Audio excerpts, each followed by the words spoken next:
Bandits kidnap 30 villagers in Kaduna community. Peter Obi visits Kaduna as victims sue federal government over military bombing.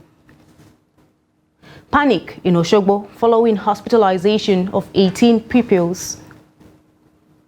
On the foreign scene, Ethiopia peace minister critical of Prime Minister Abiy held for suspected coup plot. Hello and welcome to Trust TV News Hour. I'm Aisha Salihu. Now, bandits have abducted 30 villagers in Ngoro Lima Gwada community in Igabi local government area of Kaduna State. Residents said the victims, including housewives and kids below the age of 2, were taken to an unknown destination. The incident occurred on Sunday night around 11 p.m. when the bandits, shooting sporadically, stormed the community. A resident and community leader, Jafar Anaba, informed Daily Trust on Monday night that his biological brother and other relatives were among those abducted. He said the abductors have not contacted the families of the victims. Anaba said residents made efforts to call for help on the night of the attack and the following morning, but there was no telecommunication service at the time. The police in the state are yet to confirm the incident. But we'll get you more update on this report as soon as we get it. Now, the presidential candidate of the Labour Party, Peter Obi, has called for sustainable intervention to take care of the orphans of Tudunbiri accidental military bombing. Obi stated this in Kaduna when he paid a condolence visit to the people of the state on the loss of lives due to drone attack at Kurminbiri. The report. On arriving Kaduna, Obi visited Barodiko Teaching Hospital to see the injured persons who are still receiving treatment at the hospital. Bringing them and treating them in the hospital is one thing. Do we have a sustainable foundation to see, especially the orphan children, all through? I have somebody who lost 34 family members. You know the trauma of that. Especially these orphan children. We must all join hands because they are not our children. They are not our property. Everybody must join hands to see them through. I, in particular, know that if such foundation is set up, I will contribute to it as long as it exists. To avert a recurrence of Tudunbiri incident, he said there is need to support the military. Well, like I said, this is about, I think, the 16th time. And we have about 16th time. Let me first appreciate the hard work and the effort of the military in helping us to secure the country. But then we should also re-examine and ask ourselves this fundamental question about this reoccurrence where we have 16 times and we have lost almost 500 people. Why is this happening and everything? And be able to see how, as a government in particular, we can support the military to ensure that these things don't happen again. At a similar visit, special prayers were offered for the repose of the souls of the victims by the leadership of the NNPP in the Northwest, as well as the victory of the party in the court. And pray for the Almighty Allah for the victim to sympathize and condolence with the victim that recently happened at Kaduna, at Tudunbiri community. So we are here all together to show our will and our prayer for Almighty Allah. Other northern groups have also called for the fulfillment of the promises made to the victims of Tudunbiri. Wherever there are issues that had to do with northerners, whether within the north or outside northern Nigeria, we do a follow-up strictly to ensure that whatever promises were made are fulfilled. And that promises as made, we ensure that they are fulfilled by the God. But we are saying that people should be law-abiding. Residents there are hopeful that pledges made to support victims of Tudunbiri are redeemed to ensure that those in need get the required assistance. Bello Musa, Trust TV News, Kaduna. Meanwhile, families of 53 deceased victims of the recent military airstrike in Kaduna State have sued the Nigerian government, demanding 33 billion naira compensations, according to court documents. About 100 people were feared dead in an airstrike carried out by a military aircraft at Tudumbiri village in the Igabi local government area of Kaduna State on 3 December. The Nigerian government has since owned up to the fatal incident and sent a couple of delegations led by Vice President Kashim Shettima and the Chief of Army Staff, Tarid Lagbaja, on a visit to the community. But a fundamental rights enforcement suit filed at the Federal High Court in Kaduna by a representative of the victims' families listed the Federal Government of Nigeria, the Attorney General of the Federation, and the Chief of Army Staff as defendants. The plaintiff, Dalhatu Salihu, in the suit sought an order for the enforcement of the fundamental rights to life of the airstrike victims, namely Sani Suleiman, Salima Abdurrahman, Ibrahim Idris, and 50 others. A lawyer to the plaintiff, Mukhtar Usman, predicated that the suit on relevant sections of the Fundamental Rights Enforcement Procedure Rules 2009, the Nigerian Constitution, and the African Charter on Human and People's Rights. He asked for a 333 billion naira compensation against the government to be paid to the relations of the deceased victims as exemplary damages for their arbitrary, unlawful, and unconstitutional killing.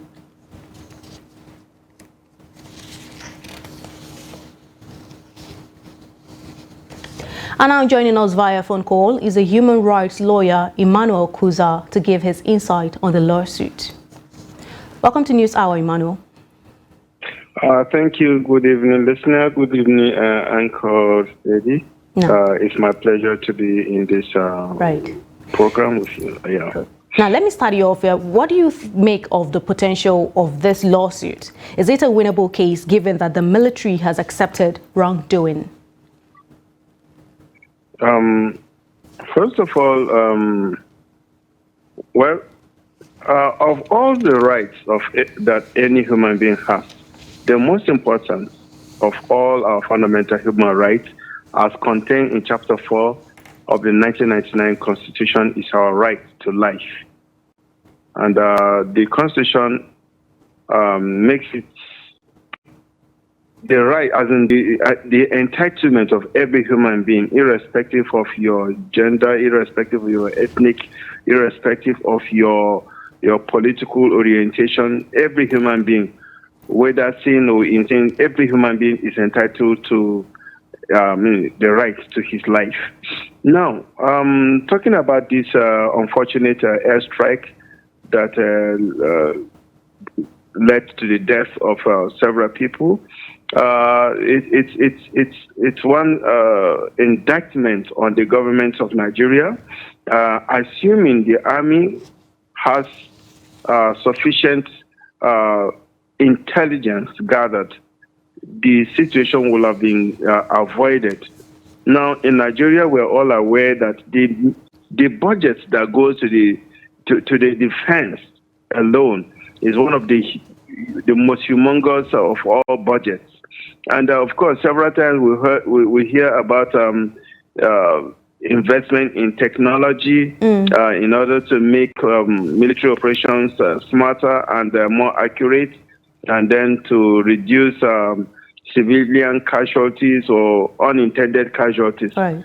But this is one of those sad moments to show that, in fact, if any intelligence was carried out at all, it will have been avoided. Simply because you see a crowd gathered does not mean that they are all. I mean, they are terrorists. It's a very bad situation. Now, of course, the law, the Fundamental Rights Enforcement Procedure, gives families of victims or relations the power to institute a suit like this and seek appropriate damages. Even though the suit claims a couple of billions of naira, but one thing we must all bear in mind is that there is no amount of money that can bring back human life. And a human being, a single human being, can become a trillionaire, it can become any other thing. And then he has the capacity to raise any other caliber of people. And so anytime we talk about things like this, the mind of people must not just go into the money that is being sought, but the fact that some human beings' lives have been taken, and then families and other dependents have now been deprived of whatever services, whatever support he renders to the family, and then whoever is involved have also been cut away from realizing some other potentials that he or she possesses. So it's unfortunate, but then by Section 46 of the Constitution of the Federal Republic of Nigeria, in subsection 1, gives anybody whose right has been being or is likely to be infringed to institute an action. So, Emmanuel, let me come right in here. So, if I get you correctly, you're implying that it is possible that it's a winnable case in spite of the fact that the military has accepted wrongdoing, right? Yes, yes. Okay, now let me move on to the next question. Let's say, would you say the government can use the call for compensation by stakeholders to settle out of court with the litigants, especially looking at the prayers of the lawsuit? Well, compensation, if the government feels that, yes, people have been wronged and they feel they are entitled to compensation, they have a right to approach the families or the people who brought the suit and make a reasonable proposal. As I said earlier, there is no amount of money that can bring back the dead. Okay. But if they make a reasonable proposal, it's for the lawyer and to sit and advise the families to consider whether or not to accept the compensation being sought. However, we must not also lose sight of the fact that even where a fundamental right claim is established, it does not mean that the court must award up to what was sought. Oh, okay. What that means is that the court can use her discretion and award anything it considers fair in the circumstance of the matter. Okay, just very briefly before we let you go, what can we learn from the history of people taking the government to court? Most recently, a court issued a garnishee order to freeze the accounts of Kano State government in relation to a class action. Is it possible for a compensation of this magnitude to be paid? These are two things. Seeking compensation for a wrong done by an agency of government like this, again, goes to show that by the principles of equality before, of justice, all are supposed to be equal before the law, and there's nobody that is above the law. Even the government is not above the law. The government gives the law, and it should be in the forefront of making sure that the law is observed. And it is also legal that when somebody is wrong, he is entitled to compensation. And so that is one aspect. Like the issue of the garnishee order on the accounts of Kano State government is another way to show how the government is also answerable to the law, see on the basis of equality before the law. It means the government was found liable for one wrong or the other. It was found to be owing some people some financial compensation. And once financial compensation is ordered by the court, whether it is against the federal government, the state or local government, one of the ways to recover that compensation awarded by the government is to garnish the accounts. Okay. But again, another more embarrassing approach of getting for getting compensation for damages awarded against government is the attachment of movable properties of the government. Okay. Imagine that court staff will go and attach the cars in the convoys of a governor in execution of a court order. I'm afraid that's the much we can take on News Hour. Thank you so much, Emmanuel Kuza, Thank you so much. human rights lawyer. Pleasure. Thank you so much. Thank you so much. Thank you so much. It's my pleasure. Still on security matters, bandits on Tuesday evening invaded Zurmi town, the headquarters of Zurmi local government area of Zamfara state. According to reports, the bandits arrived at the town around 5 p.m., shooting sporadically. Eyewitnesses say hundreds of people ran into the bush while others locked up their houses to avoid being killed or kidnapped by the marauding bandits. The military personnel deployed to the town were unable to repel the attacks, as the bandits reportedly moved from one area of the town to the other. The State Police Public Relations Officer, ASP Yazid Abubakar, did not respond for comments on the development. And now, away from security matters, 18 pupils of St. James Primary School, Oshogbo, the Osun State capital, were hospitalized on Monday after eating the meal provided for them at the school under the federal government school feeding program. The incident caused a stir among parents and residents who want the state government to ensure proper investigation and guard against a recurrence. Hamid Oyegbade files in this report. St. James Primary School, Owokwe, Oshogbo, has a population of 200 pupils, out of which 100 fall under the school feeding program of the federal government. The program is part of government's initiatives aimed at addressing malnutrition among school children to ensure that they are healthy and fit to learn. Though the pupils have been discharged from the hospital, residents and parents described the incident as unfortunate and demanded a thorough investigation. We want to employ the government, that you said, the task force, so that every meal staff being employed by the government, by the Osun State government, should be properly monitored, and they should make a serious investigation on what happened on this issue, if it's from the meals perspective or from the home. So we should know. Okay, for now, we cannot conclude that this is exactly what happened. We know that, and we're aware that more than 100 pupils ate the food that was prepared or that was served in school. 18 of them had stomach upset, which led to taking them to the hospital. The Commissioner for Information in the state, Kolapo Alimi, assured that the matter will be thoroughly and properly investigated. The food was served on about 130 students thereabouts. How could 18 of them had contaminated food? The governor directed further investigation. This morning, the 18 students have been taken to the state hospital, wherein they were tested, and it was discovered that nothing has happened to them.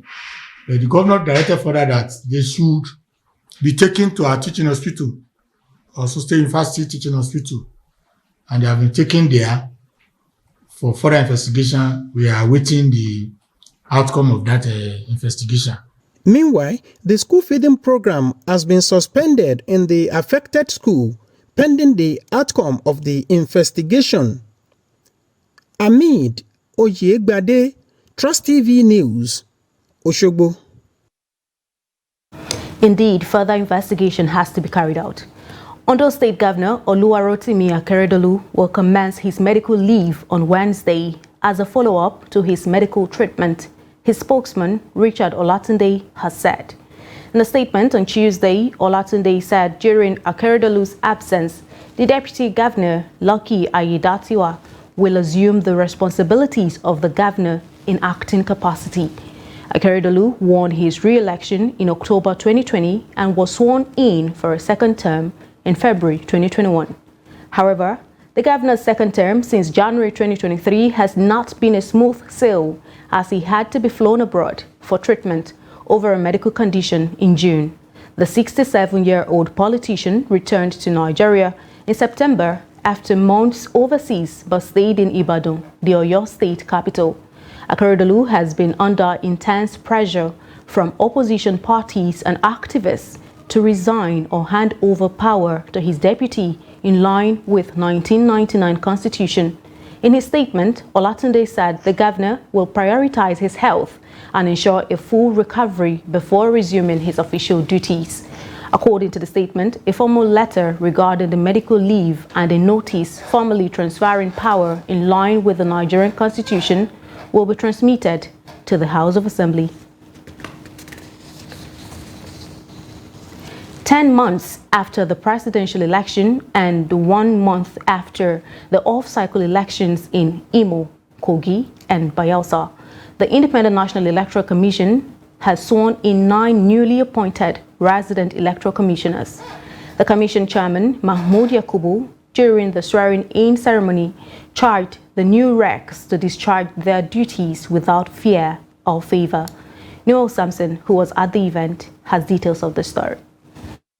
The INEC chairman admonished the newly sworn-in recs to be diligent in discharging their duties and reaffirmed the commission's trust in them. You must always be very firm in ensuring fairness and transparency of all.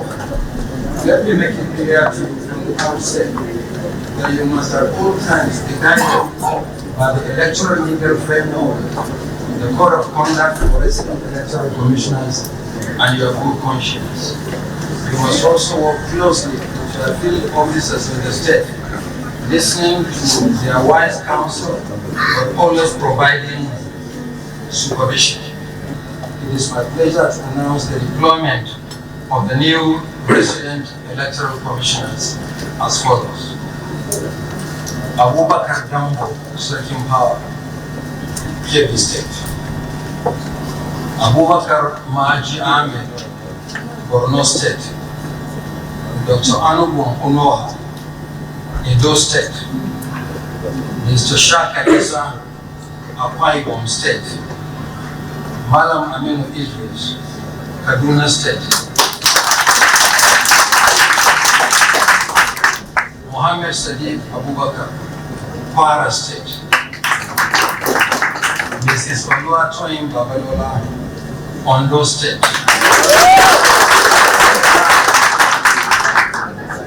Olugumi Omoshendemi, Ekiti State. And Shehu Wahab, Nasarawa State.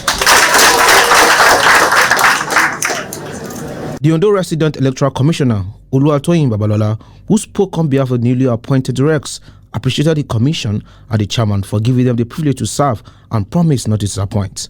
Our deep appreciation goes to the Honorable Chairman of the Commission, Professor Mahmoud Yakubu, all national commissioners and the Secretary to the Commission for the support accorded to us on this journey. We have just subscribed to the oath of allegiance and oath of office. Sir, we pledge to be loyal to this oath and commit ourselves to high ethical and professional standards. It is the expectation of the commission that the new recs will contribute to the advancement of the electoral process in the country. Noel Sampson, Trust TV News, Abuja. Nigeria's aviation sector is facing huge deficits in infrastructure necessary for the safety and effective service delivery for flight operations in the country.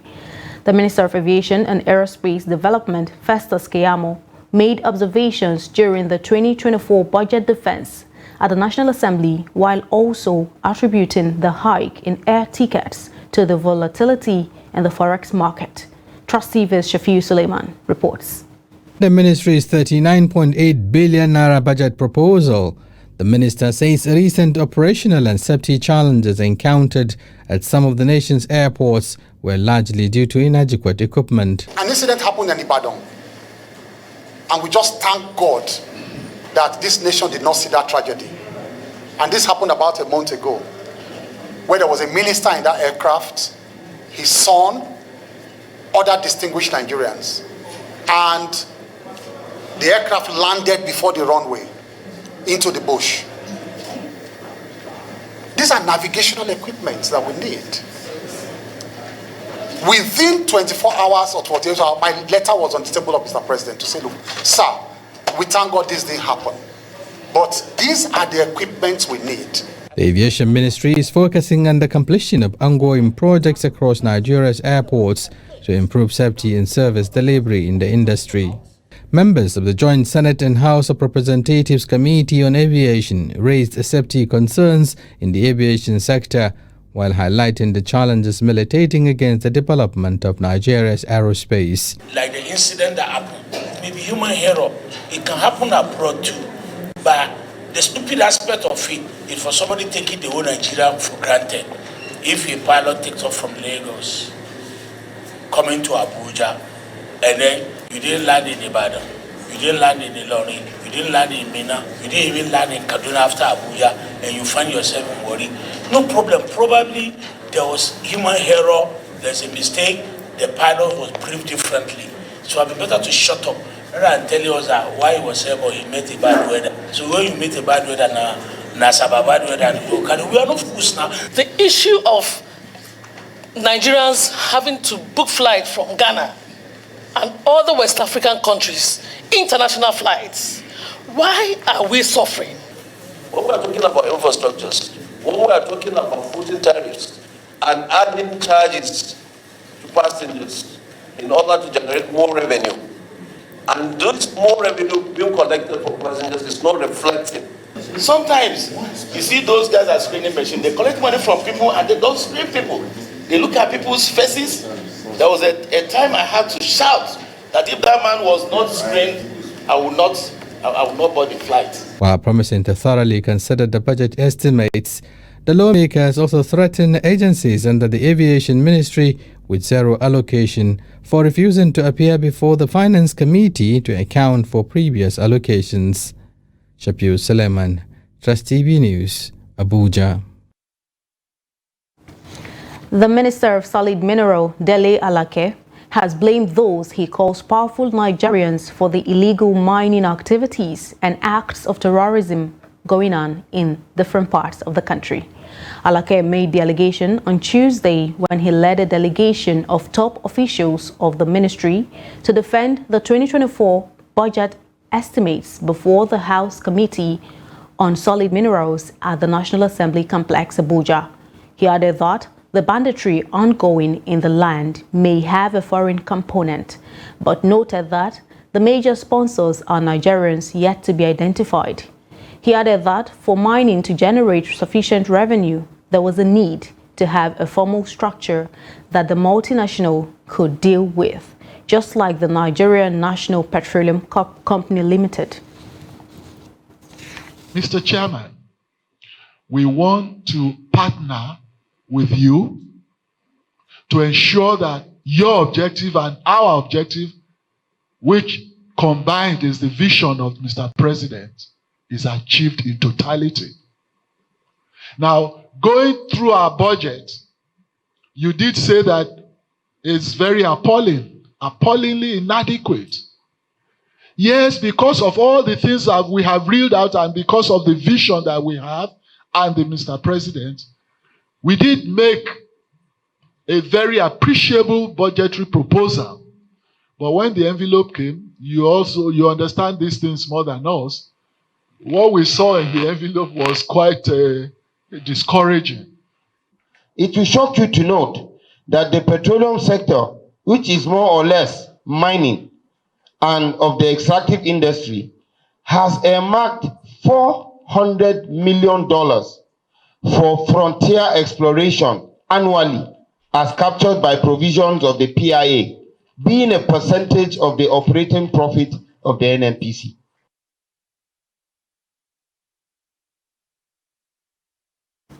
Still on budget defense, the House of Representatives Committee on Appropriations on Monday interfaced with 4 ministries, departments and agencies on their budget projections and expectations for the year 2024.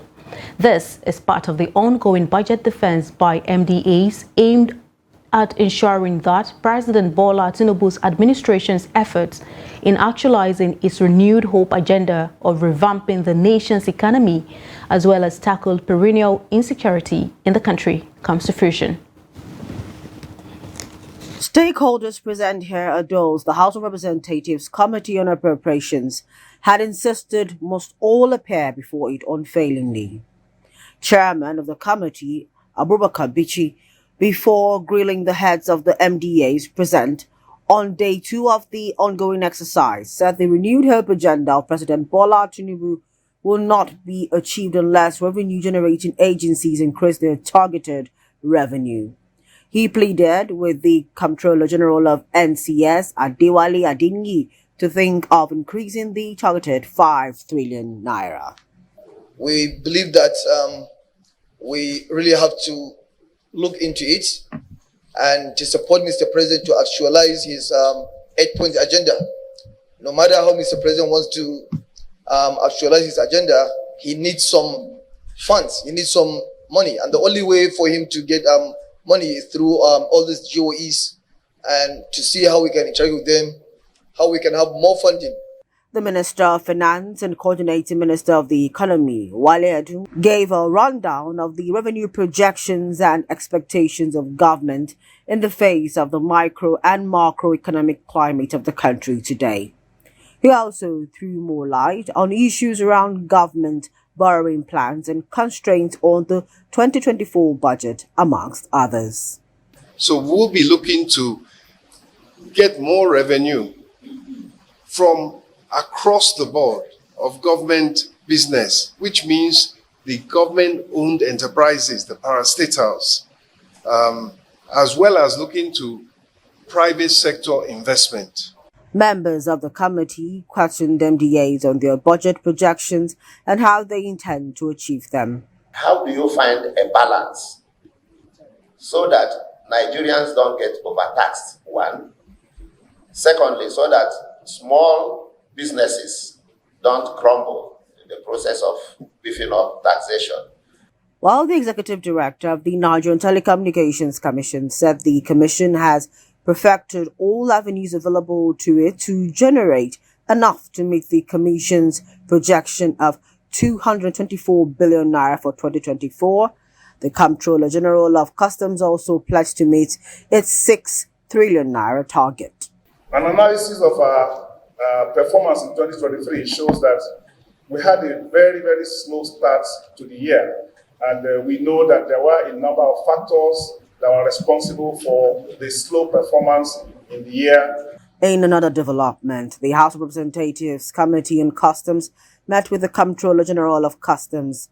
The Customs and Excise Committee called for the setting up of a tripartite committee comprising the Central Bank of Nigeria, Ministry of Finance and the Nigerian Customs Service to provide a coordinated platform on fiscal and monetary policies for the country.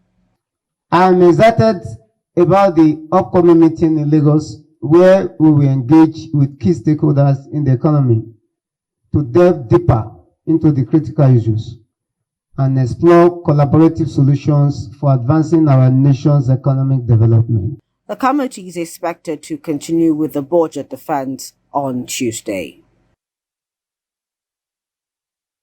This is the News Hour on Trust TV. Coming up shortly,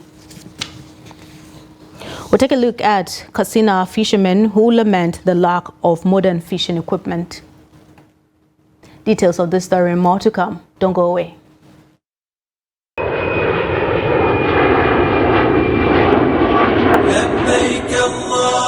If you desire to fulfill your Hajj obligation but cannot afford to pay at a go, you need not to worry anymore. Jaiz Bank PLC, in collaboration with National Hajj Commission of Nigeria, NACAN, and the State Pilgrims Welfare Boards have jointly introduced Hajj Savings Scheme to help you fulfill your wish. Whether you're a cattle rearer, a farmer, a petty trader, or a parent who wishes to start saving for their children and be getting profit at the same time, this scheme is for you. Visit any of the Jaiz Bank branches or Hajj Commission offices nearest to you to enroll, or go to www.hajsavings.jaizbankplc.com to register. For further information, contact info@jaizbankplc.com or call the number 070-077-30000.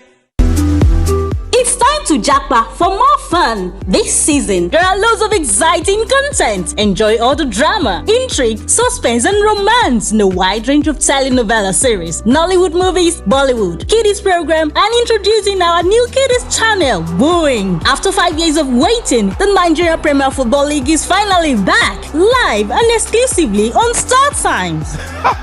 Enjoy more this season with our Jackpa promo. Recharge 2 months on Classic or Super Bouquet and get 14 days free. Or recharge 2 months and get upgraded to a higher bouquet. Wow! Recharge now and Jackpa for more fun and stand a chance to win Sundial TV and other fantastic gifts. Offer runs till January 20, 2024. Terms and conditions apply. Star Times. Entertain your family. We started manufacturing leather since 1958. But the most important thing is that if the system is checked correctly, we won't have where we are now. If somebody has depression, they may just be very irritable and unproductive in the office. So you find on average already about 1 in 4, 1 in 5 Nigerians already have a mental illness, a mental health condition that needs some form of attention. No matter how good an economy is, if the federal government goes bust, believe me, everything in the economy is just a matter of time it will go bust. So first of all, about maybe slightly above, below 70% is in federal government securities. If government has banned importation of fertilizer and states are doing it at the level of governance, but I believe that production and distribution of fertilizer should be left to the private sector. This is the general multi-purpose card and it has a chip here. So this chip is about 80 kilobytes. The one that you get from the bank for ATM is just 4 kilobytes. So this is like 20 times.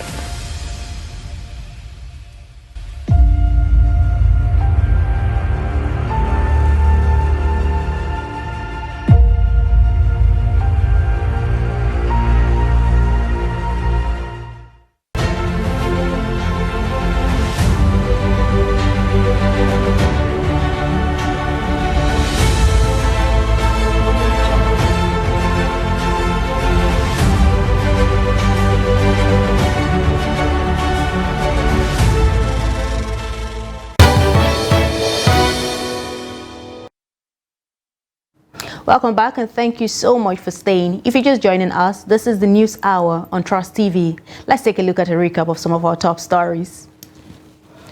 We told you that bandits abduct 30 villagers in Kaduna community. Peter Obi visits Kaduna as victims sue federal government over military bombing. Moving on to more stories. Thousands of irrigation farmers at Daberam site in the Ora local government area of Katsina State risk losing their crops if authorities remain adamant about state of irrigation facility that serves the farmers. Nearly 5,000 irrigation farmers at the Daberam dam site rely on the 3 solar-powered machines to water their crops since 2021, when the dam was rehabilitated by President Muhammadu Buhari's administration. At the moment, only 1 out of the 3 solar-powered machines is functional, while the remaining 2 are faulty and out of use. Abdullahi Yamadi visited the irrigation site recently and tells us more. At the moment, the only 1 solar-powered machine working at the dam site is pumping water for the irrigation farmers to water their crops, though they entertain fear of the unknown. The farmers are afraid that should anything technical or otherwise happen to the only solar machine, they stand the risk of losing all their crops. The other solar machines were damaged by heavy windstorm, which destroyed the panels on other components. We are extremely happy with farming activities here, but the only thing itching our minds is with the solar-powered machines installed at the dam site, which, if care is not taken, something unusual will happen. We appeal to the relevant authorities to repair the 2 solar machines that were damaged by rainstorm and start paying people manning them to save us from potential loss of our crops. Besides this, the staff employed to operate and guard the machines against thieves and vandals are threatening to abandon their jobs as they have never been paid a dime since their engagement about 3 years ago. We cannot continue like this. We have never been paid a penny since our engagement for almost 3 years now, and our major problem is we cannot disengage without handing over these facilities to the authorities, and we cannot tell you which agency is responsible. Some are saying it is National Agricultural Land Development Agency NALDA, while others are saying the project was handed over to the state government. We do not know what to do.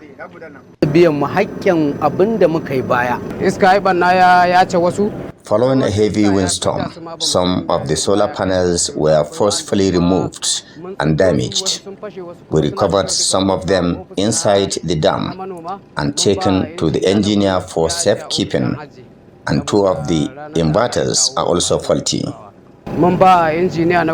All efforts to get National Agricultural Land Development Authority (NALDA) to speak on that matter were not successful, as the office at the Federal Secretariat Complex in Kaduna remained under lock and key all the times Trust TV visited.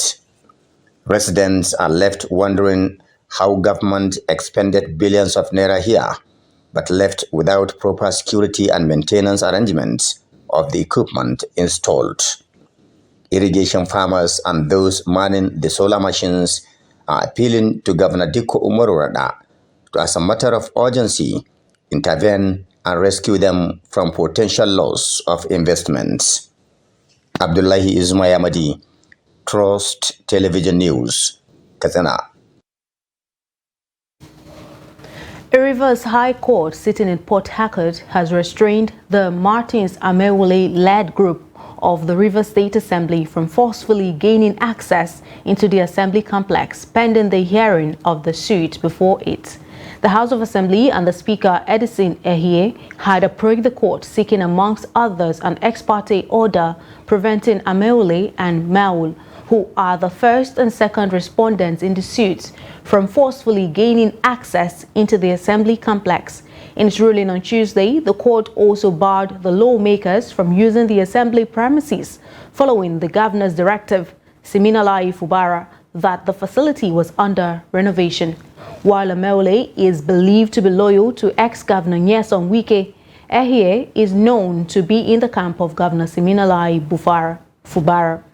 The other warned against using thugs and police officers to forcefully gain access to the premises of the House of Assembly. The judge further restrained the defendants and their agents from disrupting and interfering with the exercise of their duties. But the state chairman of the caretaker committee of the All Progressives Congress, Tony Okocha, who faulted the order, also accused the judge of bias and threatened to report him to the National Judicial Council. Still in Rivers State, the All Progressives Congress in Rivers State has claimed that the lack of governance in the state is the reason for the defection of 27 members of the State Assembly from the People's Democratic Party to the APC. The chairman of the Rivers State APC Caretaker Committee, Tony Okocha, while addressing newsmen in Port Harcourt, said some lawmakers in the state confided in him. Okocha said the move is a good and calculated one which will make his party a majority in the House of Assembly. The APC stalwart said it is unacceptable for Governor Siminalayi Fubara to give credence to only 4 Assembly members over 27. Okocha commended the lawmakers, saying the cross-carpeting will encourage proper checks and balance in government. All that we have had with the former governor of Rivers State, His Excellency Nyesom Wike, who is now the Minister of FCT, have all atrophied, or they are all atrophying. This government was built on the plank of consolidation and continuity. But you and I are witnesses to the fact that it is a complete aberration. Nothing is happening in the state. There is hunger in the land. What you only hear is 2 persons declaring themselves as Speaker of Rivers State House of Assembly. Is that the reason why Rivers State voted for them? The answer is no. And so there has to be check.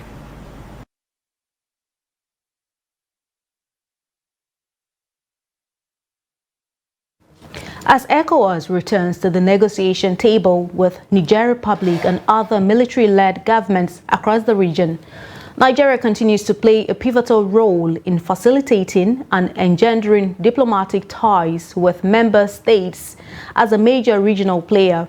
This commitment was emphasized by Nigeria's Foreign Affairs Minister Yusuf Tugar, who says Nigeria is playing a leading role in managing and entrenching democratic principles across the region and on the continent.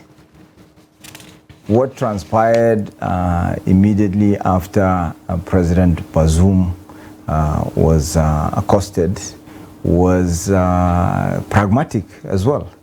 ECOWAS, the leaders of ECOWAS got together and they took certain measures. They demanded for his release. They demanded that he continue as president. They imposed sanctions.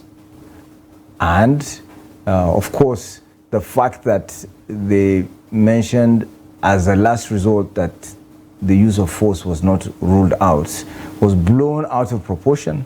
Of course, there's so many, interests within. Some misinterpreted that to mean that Nigeria in particular was about to declare war on Niger, and the whole thing was blown out of proportion. But so these are measures, and you have to bear in mind that we're not talking about one country. We're talking about several countries.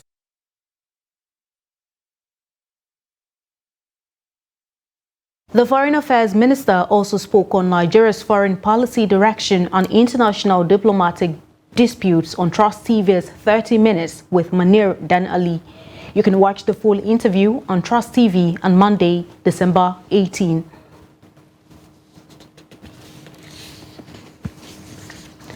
Following the economic downturn that came with the removal of fuel subsidy and its attendant effect, residents of Makurdi, the Benue state capital, have predicted that the 2023 Christmas celebration will be low-key. According to them, the usual beehive of activities at marketplaces in Makurdi is almost non-existent this year, barely 2 weeks to Christmas. Jimmy Azande reports. I've been battling to settle where I have to settle. It's not been easy, but I'm praying that God will make it possible for me to do it. I have to settle my family where I am in Makurdi. I have to settle my mother in the village.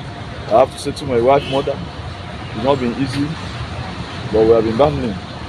We are hoping that God will help us. If not, the economic situation in the country today is very, very bad. That is a submission of many residents of Makurdi who usually celebrate the Christmas in grand style. They are hoping that the situation improves before the Christmas day proper. As a family man, I plan for every availability that I meet by this time to meet up my target with my children and my wife. Because due to the economic situation and the hardship, especially these fuel issues, it makes us we are trying to get anything that is affordable for us, whether it did not meet the standard of what we have been looking for.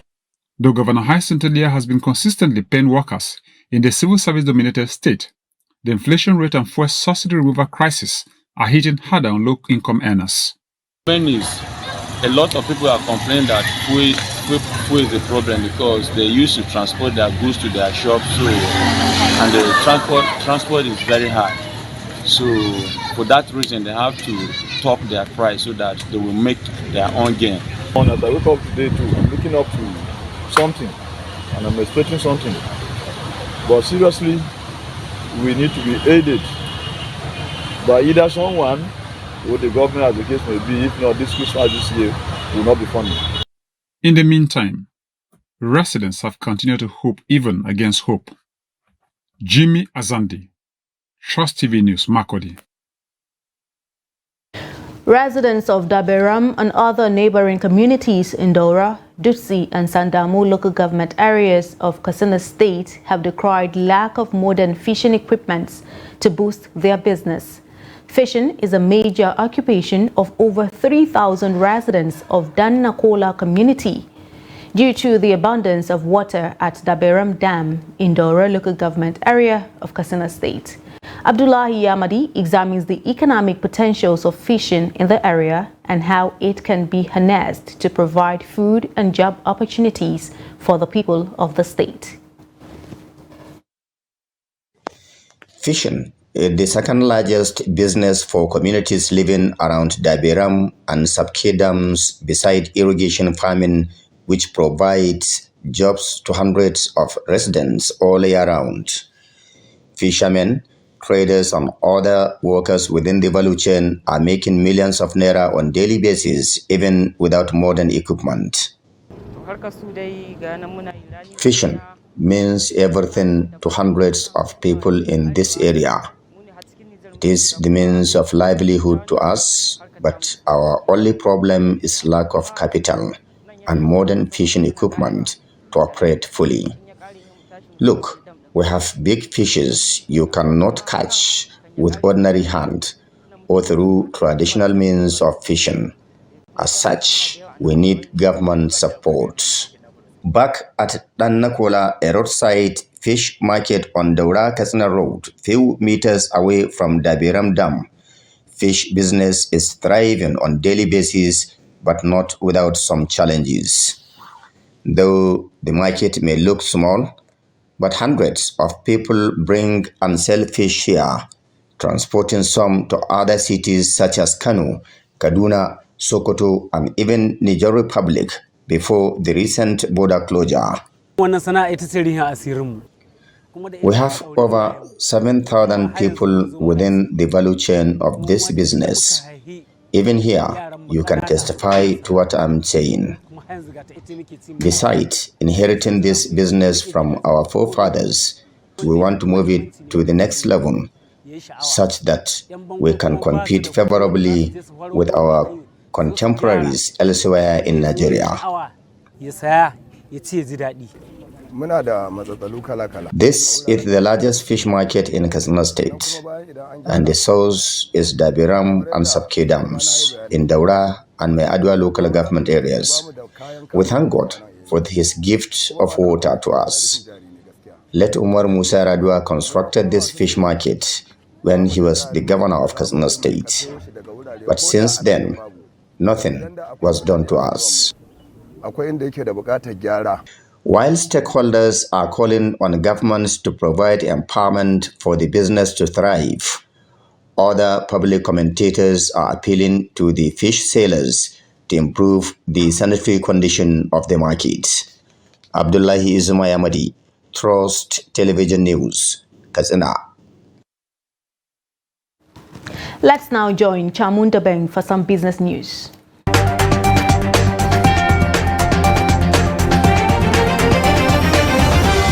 No fewer than 91,843 corporations are scheduled to be delisted by the Corporate Affairs Commission for neglecting to submit their yearly returns. The Commission delisted 91,843 companies, 2,738 fewer than the 94,581 it originally announced in August, in a list that was made available on its website.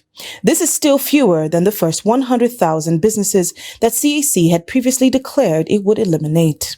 It stated that any business whose name appears on the list despite having completed its annual returns is expected to email compliance as soon as possible, preferably within 30 days, with proof of filing. It further declared that unless the company's name is first reinstated on the register by a federal high court ruling, it is illegal for any firm whose name has been removed from the register of companies to continue operating. The Transmission Company of Nigeria, TCN, has revealed plans to use cameras, drones, and other cutting-edge technology to improve surveillance of its transmission lines and substations across the country. The project aims to solve the growing issues TCN is facing, such as power cable theft, vandalism, and power plant sabotage. TCN General Manager Kaduna Region Ganiu Aliyu, who disclosed this while addressing reporters at the Mando station in Kaduna, announced that the company was working with a tech company to supply optical ground wire for monitoring power towers and setting up surveillance gear. Google has announced that advertisers who provide cryptocurrency coin trust would be able to promote their goods on the site starting on January 29, 2024. The search engine removed all product advertisements pertaining to cryptocurrencies from its site 5 years ago. In a recently published policy update, Google stated that the modifications are intended to give cryptocurrency users enough information to make wise decisions and are predicated on a new standards established by its certification process. It added that cryptocurrency coin trust will be able to produce and distribute Google advertisements after the supply goes into effect. Direct advertisements that suggest or make offers for holding, trading, or purchasing will, however, not be allowed, it said. The organization claims that this covers things like initial coin offerings, cryptocurrency wallets, exchanges, and trading guidance. That's all for business news. I am Chamun Dabeng. And now away from Nigeria, Ethiopia's Minister of State for Peace has been fired and arrested for alleged conspiracy with rebel groups to overthrow the government, state media reported on Tuesday. The move against Taye Dendea, a senior member of Prime Minister Abiy Ahmed's party, follows a series of social media posts he has made in the past week criticizing the government for failing to maintain peace in the country. We'll now join Emmanuel Fashemi for Sports News.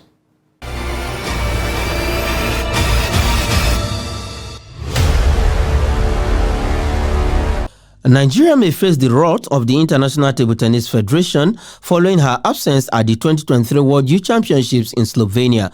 Nigeria boys trio Matthew Kuti, Moise Adegoke and Matthew Fabome has been listed among the qualified players for the singles event for the WYC 3 months ago after picking their tickets at the 2023 African Youth Championships in Morocco earlier this year. However, the participation of Nigeria at the AYC was made possible through the support of ITTF Executive Vice President Waheed Oshode and Vice President of Nigeria Table Tennis Federation Adesoji Tayo and Friends of Table Tennis, who funded the trip to Morocco after pleas from the NTTF that the government will refund the money spent and also sponsor the players to the WYC.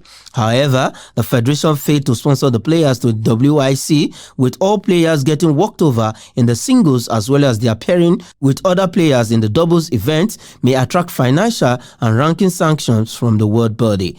The development has drawn the eye of ITTF as there are reportedly plans to place sanctions on Nigeria. Apart from offsetting the B's accord from their absence, their ranking will be affected, while more sanctions may be in the offing for the West African nation.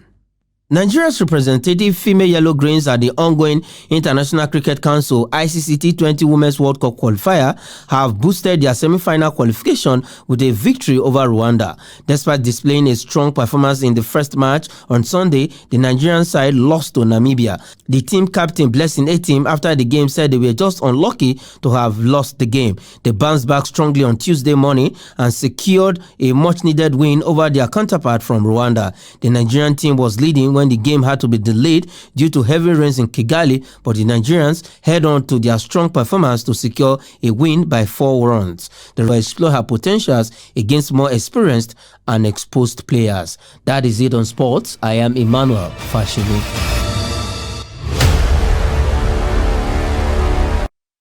And with that, we've come to the end of the news hour on Trust TV. But do not forget to follow us across all of our social media platforms and also join our YouTube live stream for more news, programs, and documentary. I'm Aisha Salihu. Thanks for your time.